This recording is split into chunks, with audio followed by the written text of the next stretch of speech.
বাংলাদেশ সেনাবাহিনীর চাকরি কার না ভালো লাগে।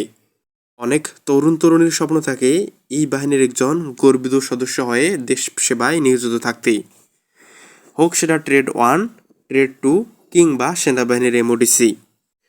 যে কোনো ট্রেডেই আমরা ভর্তি পরীক্ষা দেই না কেন, অনেক মেধাবী তরুণ তরুণীর স্বপ্ন থাকে এখানকার একজন গর্বিত সদস্য হওয়া। অনেক মেধাবী এবং শারীরিক দিক থেকে সুঠাম হওয়ার পরেও আমরা অনেকেই মেডিকেলের প্রাথমিক অথবা ফাইনাল মেডিকেলে বাদ পড়ে যাই শারীরিক কিছু ছোটোখাটো সমস্যার আগে থেকে সমাধান না করার কারণে। আজকের এই ভিডিওতে আমরা এমন 6টি শারীরিক সমস্যা নিয়ে কথা বলবো যা থাকলে সেনাবাহিনীর চাকরি হবে না। আর এই 6টা সমস্যা নিয়ে আমরা আলোচনা করব এবং এগুলোর সমাধান করার জন্য কি কি নিয়ম কানুন ফলো করতে হয় সেগুলো নিয়েও কথা বলা হবে ভাইয়ার আজকের এই ভিডিওটিতে।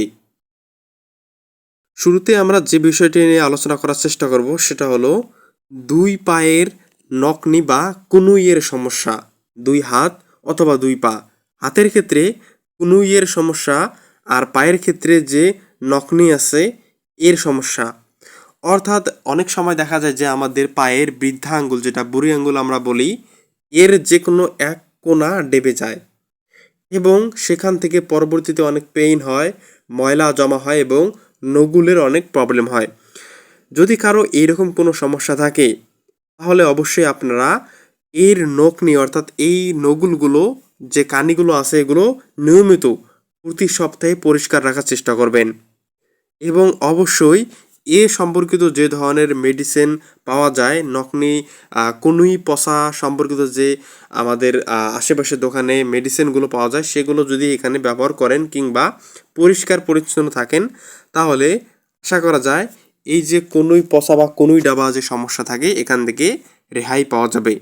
আর হলো দুই হাত সমান করলে দুই কনুই হইল গিয়া বাঁকা, অতিরিক্ত বাঁকা কিংবা হইল গিয়া এই ধরনের কোনো যদি সমস্যা থাকে তাহলে অবশ্যই নিয়মিত আপনারা ব্যায়াম করবেন। দুই কনুই সোজা করে এগুলো যে আমাদের এক্সারসাইজগুলো রয়েছে এগুলো করলেই হালকা হালকা প্রতিদিন ব্যায়াম করলেই ইনশাআল্লাহ হাতের যে সমস্যাগুলো থাকে এগুলো থেকে রেহাই পাওয়া যাবে। পুরুষ মহিলা উভয় ক্ষেত্রে এই সমস্যা খুবই গুরুত্বপূর্ণ। এরপর 2 নম্বর যে বিষয়টা নিয়ে আমরা আলোচনা করব সেটা হলো দুই হাঁটু লেগে যাওয়া। পুরুষদের ক্ষেত্রে দুই হাঁটু লেগে যাওয়া সবচেয়ে গুরুত্বপূর্ণ একটা বিষয়। সেনাবাহিনী, নৌবাহিনী, বিমান বাহিনী, পুলিশ, যে কোনো চাকরি আমরা দাঁড়াই না কেন, লাইনে দাঁড়াই না কেন, এই দুই হাঁটু লাগা প্রায় সকলেরই লেগে যায়। সেক্ষেত্রে দুই হাঁটু যদি লেগে যায়, পা ভি করলে পায়ের গোড়ালি একত্রে করে সামনের আঙ্গুলগুলো যদি ভি আকৃতি করি বা হলো গিয়ে পা ভি আকৃতি করে দাঁড়ালে দুই হাঁটু আমাদের লেগে যায়। সো এইরকম যদি আমাদের কোনো সমস্যা থাকে তাহলে অবশ্যই আমরা এগুলো সলভ করব। এক্ষেত্রে ব্যায়াম রয়েছে।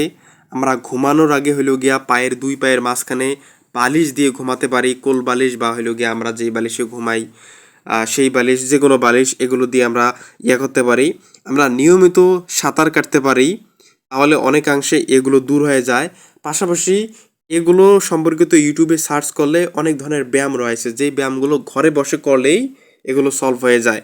সো যেহেতু আমাদের সামনে অনেক দিন সময় রয়েছে তাহলে আমরা যেটা করতে পারি, এখন থেকে এই দুই হাঁটু লেগে যাওয়া যে ব্যায়ামগুলো রয়েছে দুই হাঁটু ভালো করার জন্য এই ব্যায়ামগুলো নিয়মিত করলে ইনশাল্লাহ আমরা এখান থেকে রেহাই পাবো। আর যেহেতু সামনেই আমাদের বিশাল নিয়োগ বিজ্ঞপ্তি এসেছে, ইতোমধ্যে ট্রেড 1-এর যে সার্কুলার সেটা কিন্তু দিয়েছে, এর পরবর্তীতে আবার জিডির, তারপর লোক ট্রেড 2 এমওডিসি সার্কুলারগুলো চলে আসবে। সো আগে থেকে এগুলো সমাধান করে নেওয়া অনেক জরুরি। আর আপনারা যারা ট্রেড 1, ট্রেড 2 বা হলো গিয়ে এমওডিসি যে কোনো ট্রেডেই অ্যাপ্লাই করেন না কেন, জিডি বা হলো গিয়া টেকনিক্যাল ট্রেড বা হলো গিয়া যে বিশেষ পেশার ট্রেডের যে সার্কুলার সেগুলোতে আবেদন করলে আমাদের একটা সাজেশন আছে ড্রিম আর্মি নামে। অনেক তরুণ তরুণী মেডিকেলে ফিট থাকে, বাট লিখিত পরীক্ষা এবং ভাইভা পরীক্ষায় ভালো না করার কারণে তাদের স্বপ্নের যে কাঙ্ক্ষিত চাকরি সেটা কিন্তু হয় না। সেক্ষেত্রে আমরা আগে থেকেই বলবো আপনারা এই যে আমাদের লিখিত এবং ভাইভা পরীক্ষার জন্য ড্রিম আর্মি সাজেশনটি নিতে পারেন, যেখানে বিগত বছরগুলোর প্রশ্ন পাশাপাশি এই বছর কেমন প্রশ্ন আসতে পারে, সেটা হোক ট্রেড 1, আপনি যেই ট্রেডে সাজেশন নেবেন একটু আমাদেরকে জানাই দেবেন, তাহলে ওই ট্রেডের সাজেশনটা আপনাকে দেওয়া হবে। সো সেই ট্রেড ভিত্তিক লিখিত পরীক্ষার সাজেশনগুলো বিগত বছরগুলোর প্রশ্ন এবং এবছর কেমন আসতে পারে ব্যাপকগণ কিন্তু আমাদের এখানে দেওয়া আছে, এবং এটিএম অংশ অর্থাৎ মুখস্থের অংশ যেগুলো থাকে সেগুলো কিন্তু আমাদের এই সাজেশনটাতে দেওয়া আছে। খুবই স্বল্প মূল্যে আমরা সাজেশনটা বিক্রি করতেছি। 0131857679 এই নাম্বারে হোয়াটসঅ্যাপ কল অথবা SMS করলে আমরা সাজেশনটা নেওয়ার পরবর্তী প্রসেসগুলো আপনাদেরকে জানাই দেব।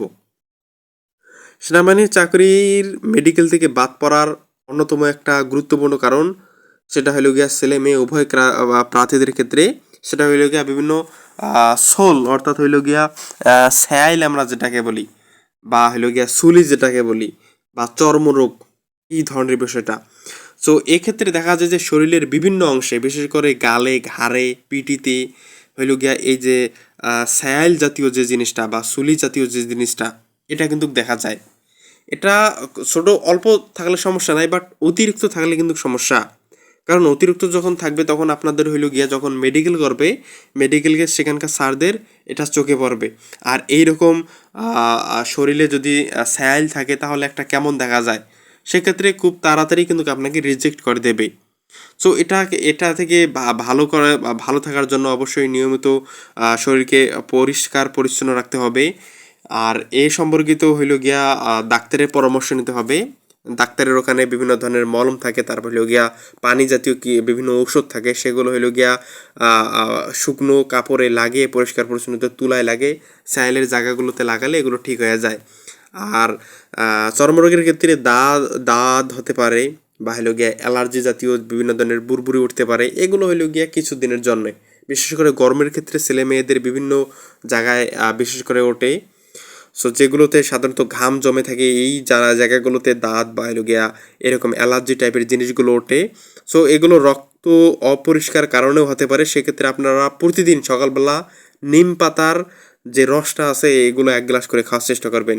হ্যাঁ, জানি অনেক তিতা, তবুও খালে হইল গিয়া শরীর ভালো থাকে বা হইল গিয়া রক্ত পরিষ্কার পরিচ্ছন্ন থাকে, এইরকম একটা বিষয়। সো এগুলো বড় কোনো সমস্যা না, ছোটোখাটো সমস্যা। আপনারা অবশ্যই ডাক্তারের পরামর্শ নেবেন, ইনশাল্লাহ এগুলো থেকে বেঁচে যাওয়ার সম্ভাবনা রয়েছে। এরপর যে বিষয়টা সাধারণত সমস্যা হয় ছেলে মেয়ে উভয় প্রার্থীদের ক্ষেত্রে সেটা হলো গিয়া ছেলেদের লিঙ্গের সমস্যা, তারপর হইল গিয়া অন্ডকোষের সমস্যা থাকে।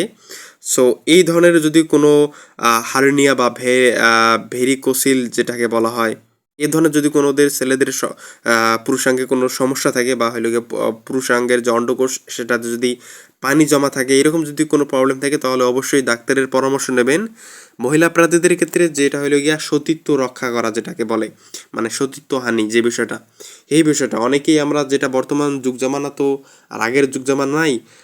বর্তমান আমার প্রিয় বোন ছোট বোনেরা সেটা হইল গিয়া সাধারণত ললিপপ বা হইল গিয়া ফুচকা বা হইল গিয়া জিলাপির লোভে তাদের সতীত্ব বিলিয়ে দেয়। সো এটা সাধারণত ইসলামে একদম হারাম, এটা তো নিষিদ্ধ। অন্যান্য যে ধর্মাবলম্বী আপনারা আছেন তাদের ক্ষেত্রেও তো এটা কতটুকু জায়েজ আমি জানি যে এটা না জায়েজ। সো সেক্ষেত্রে আপনাদেরকে বলবো যে সাধারণত আমাদের এই সময়টা হইল গিয়া বয়সন্ধিকাল। সো বয়সন্ধিকালে আমাদের বিভিন্ন ধরনের আর কি পরিবর্তন আসে, এবং হইলে গিয়া আমাদের শরীর অনেক ধরনের উত্তেজনামূলক কাজ করে। সো এই উত্তেজনায় গা ভাসিয়ে নিজের সতীত্বকে হইল গিয়া অন্য পুরুষের সামনে বিলিয়ে দেওয়ার কোনো প্রয়োজন নেই। বুঝে গেছে?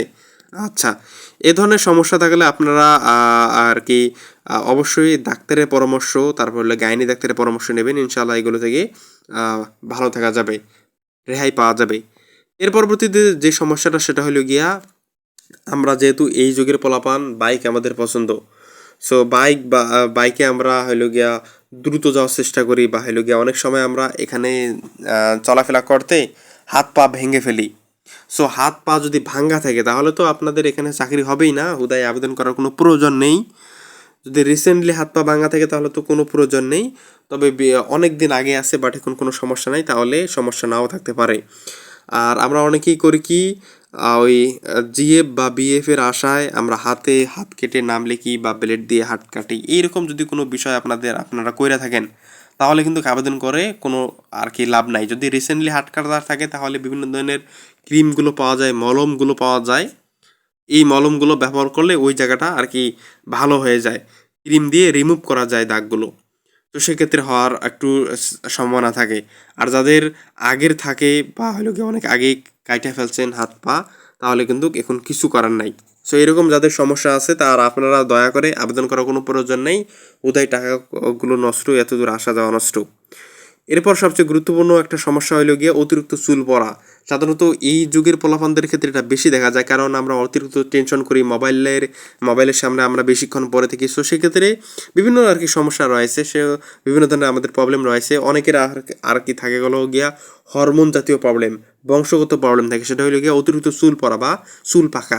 কম বয়সে চুল পেকে যায়, কম বয়সে দাড়ি পেকে যায়, অতিরিক্ত চুল পড়া।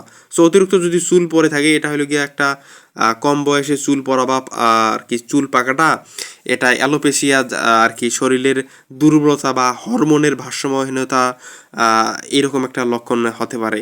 সো এক্ষেত্রে আপনারা এটা ভালো করার জন্য যে সুষম খাদ্যগুলো রয়েছে সেগুলো আপনারা সুষম খাদ্য গ্রহণ করবেন। ডায়েট, প্রোটিন, জিঙ্ক, এই ধরনের যে খাবারগুলো রয়েছে এগুলো বেশি করে খাওয়ার চেষ্টা করবেন, এবং প্রয়োজন পড়লে আপনারা চিকিৎসকের শরণাপন্ন হবেন। মোটামুটি এই কয়েকটা যদি আপনারা সমস্যা থেকে রেহাই পান, বা এই কয়েকটা যাদের সমস্যা নাই, ইনশাল্লাহ আশা করা যায় আপনাদের সেনাবাহিনীতে মেডিকেলে কোনো ধরনের প্রবলেম নাও থাকতে পারে। এই ধরনের সমস্যা যেহেতু আপনি আগেই জেনে ফেললেন ভাইয়ের কারণে, সো সেক্ষেত্রে আমি আপনাদেরকে বলবো আগে থেকে এই সমস্যাগুলো সমাধান করার জন্য যে বিষয়গুলো রয়েছে সেই বিষয়গুলো আগে থেকে ফলো করার চেষ্টা করবেন, এবং এখন থেকে সুস্থ এবং সবল থাকলে আশা করা যায় এই যে আপনি যে সামনে বিমান বাহিনী, নৌবাহিনী কিংবা হইল গিয়া বাংলাদেশ সেনাবাহিনীর একজন গর্বিত সদস্য হবেন, সেখানে আশা করি কোনো ধরনের প্রবলেম হবে না এই সমস্যাগুলো থেকে রেহাই পাইলে।